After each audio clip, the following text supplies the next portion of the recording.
மாலை வணக்கம். நீங்கள் இயல்பிலேயே மகிழ்ச்சியானவர். உங்களை சுற்றி உள்ளவர்களையும் மகிழ்ச்சியாக வைத்திருக்க விரும்புகிறீர்கள். அப்படியானால் சோதனை வந்தால் ஏன் பதற்றம் அடைய வேண்டும்? ஏன் உங்கள் இயல்பை மற்றவர்களுக்காக மாற்றிக்கொள்ள வேண்டும்? இதை பொறுத்தவரையில் தத்துவ ரீதியாக சிந்தனையாளர் கூறும்போது எப்போதும் நீங்கள் நீங்களாகவே இருங்கள். மற்றவர்களாக மாற விரும்பாதீர்கள். உங்கள் தனித்தன்மை தான் உங்களை என்றென்றும் மற்றவர்களிடமிருந்து வேறுபடுத்தி காட்டும். அதை மறந்தால் மனித சமுதாயத்தில் நீங்கள் சரியான ஒரு உறுப்பினராக இருக்கவே முடியாது என்கிறார்.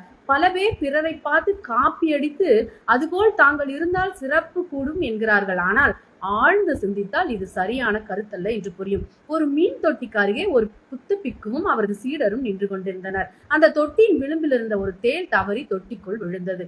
உடனே அந்த புத்தபிக்கு தண்ணீருக்குள் கையை விட்டு தேளை எடுத்து வெளியே விட்டார். அப்போது அவரது கையில் தேள் கொட்டியது. மீண்டும் அந்த தேள் திரும்பி தொட்டிக்குள் விழுந்தது. உடனே சற்றும் தாமதிக்காமல் கையை தொட்டிக்குள் விட்டு தேளை எடுத்து வெளியே விட்டார்.